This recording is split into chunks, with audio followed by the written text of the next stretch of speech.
Well, the buildup is starting with shed hunting on social media. Starting to see some big antlers. I posted one. I posted a small one too. It's the first one I found for this year, the little one.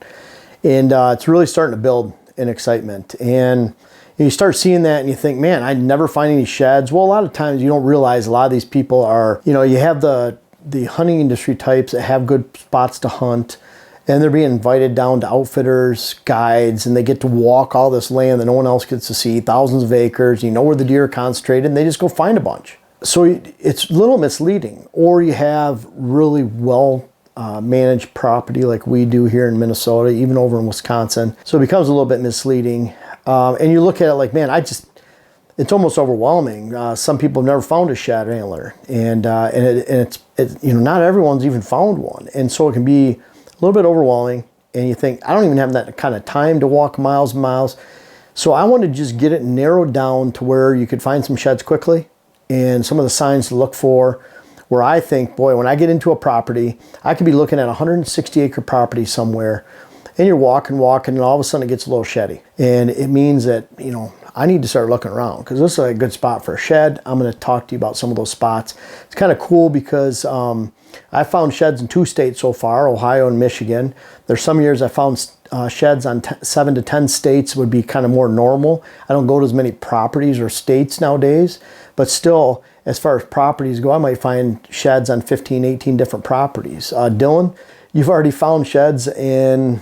Just Wisconsin so far. Okay. Yep. But looking at trail cameras around where I live in central Wisconsin, a lot have already dropped. Yeah.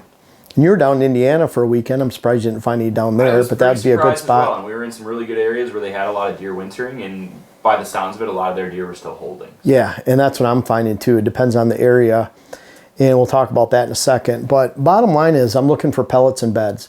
And so when I find concentration of the bed, concentration of pellets, that either means bedding areas, obviously. Could mean nighttime bedding areas too. And what I mean by that is right out here we have major food sources. So we're going to find a lot of pellets in those food sources, obviously. While they're eating, they're dropping pellets down. You can see that. Big clusters of them, clumps, and more darker than brown. Brown are from earlier in the winter time. But then there are going to be a lot of beds where deer will come into a big food source. They'll feed at night and they'll just go off and bed to the side. That's where a lot of fence row bedding comes from. I'll go on client properties, it's out in the field. Look at the deer are always bedding here, but it's at night because it's right out in the open.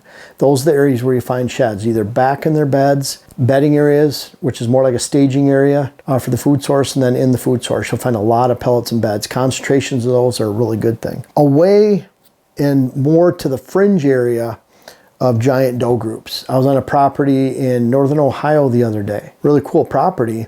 We went over a little crest. We were already on the property. This is a property that was about 80 acres. A little bit of field in the front, 10 acres, about a 5 acre opening in the middle of the pond, a gazebo. We went over to the edge of the pond and looked down. I bet you we saw 40 to 50 does and fawns running like a wave through the woods. It was a crazy area, and they hardly ever find sheds. So when you find these giant doe groups, those bucks don't really want to hang around them. They don't want to compete with them. They don't want to bed with them. They don't want to be around them. They don't like that stress level, especially the older a buck becomes. So you take an area like that. I really wanted to go over to the neighbors. You went 200 yards through the field, a 20 acre field, and there's a 5 acre woods next to a giant CRP field over the corner.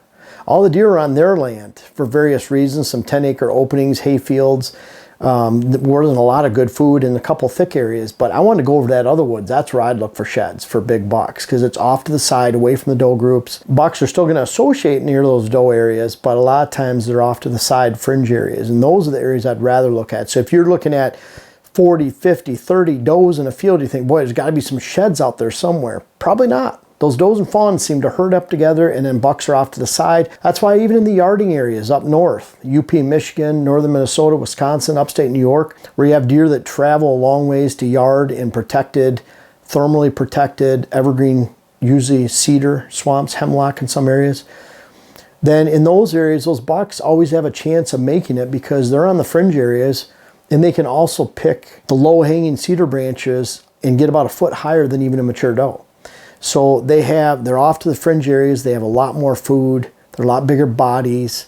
And that's why it's impossible to kill either a mature doe or a mature buck, because they can pick more food and browse more food than any other deer out there. The smaller deer, the lesser deer, the yearlings or the fawns. We even saw a doe that was back in near Engadine in the UP of Michigan. This is back in the day, early 90s, where we're out there in the springtime and we found a doe that was probably 2 feet off the ground, and its hoof got caught in between cedars that were growing up, and it was just trying as high as it could to get cedar branches to feed on. It got caught and probably succumbed to predation, I'm sure, just hanging there, which is kind of sad to think about, but that's nature. It can be cruel and harsh. But bottom line is those bucks will be on the fringe areas, the does more towards ascending. So I'm really looking at pellets and beds, get away from the giant doe groups, find those areas off to the side that have some good pellets and beds. Pellets and beds, they're all the same size.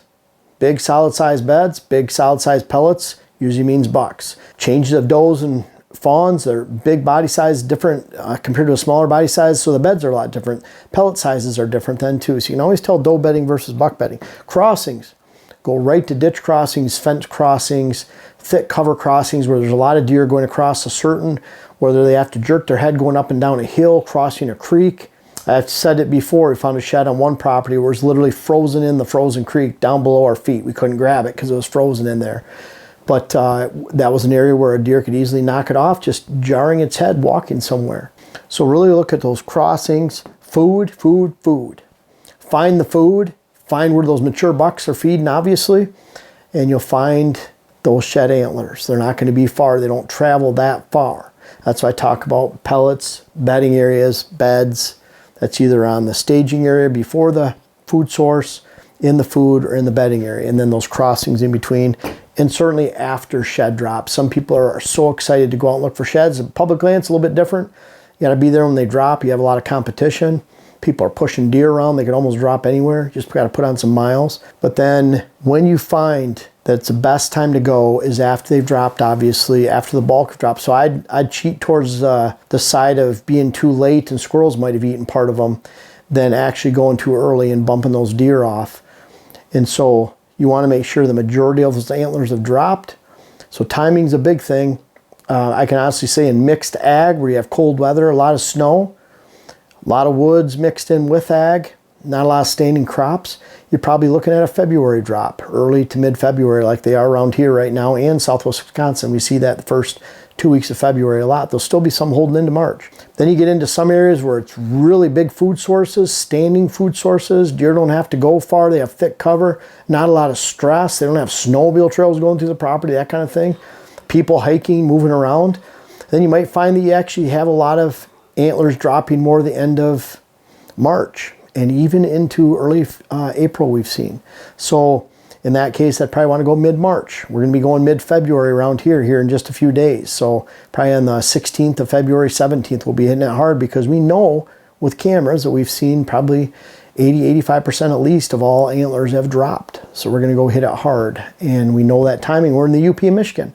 If you're waiting for the deer to get to the deer yard in February, you probably are off by a month. They probably dropped them in their fall range around January 1st to middle of January. And so a lot of those northern regions that don't have a lot of quality food and there's a lot of winter stress on them, they're going to drop earlier.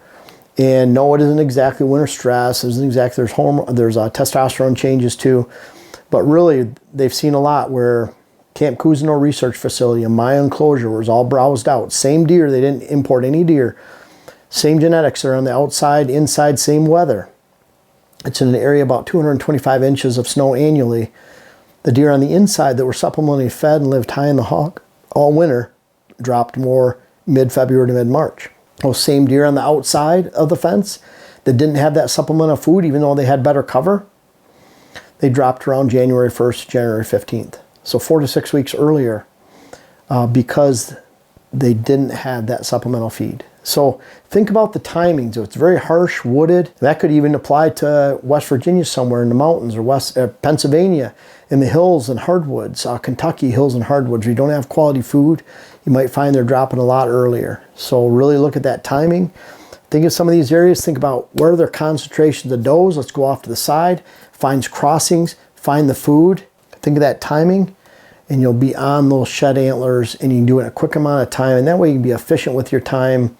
And always think about when you're going through open woods and you're going through areas where there's no snow, those antlers stick out really well. So a lot of times in speed hunting and speed scouting, speed shed hunting, you really just keep your eyes open and keep walking. A lot of times we're looking so close and so detailed in 20, 30 yards, we're missing the one out at 70.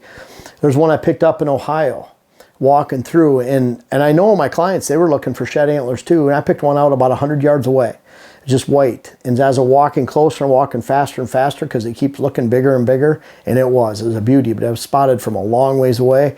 And I suspect my clients are probably looking a lot closer for shed antlers, trying to pick a shed out of the leaves. A lot of times they're not in those leaves because they're just simply not there.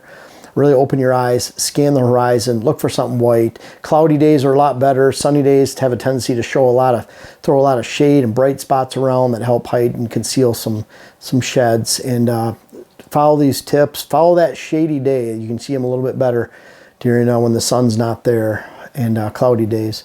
And you'll find them a lot more, and you'll find a lot more sheds this year and beyond in a short period of time. Hey, I'm really excited to introduce to you our Hills and Thermals web class. It's something we worked on all year. We're trying to put lots of facets of scouting, aerial imagery, diagrams on the whiteboard to really teach you how the wind moves through hills and how you should find bedding areas, how it relates to deer movements in general, how that relates to this is a bedding area stand, this is a food source afternoon stand. We really tried to put this together and offer you a complete picture of how to navigate hills and find better success consistently where you hunt.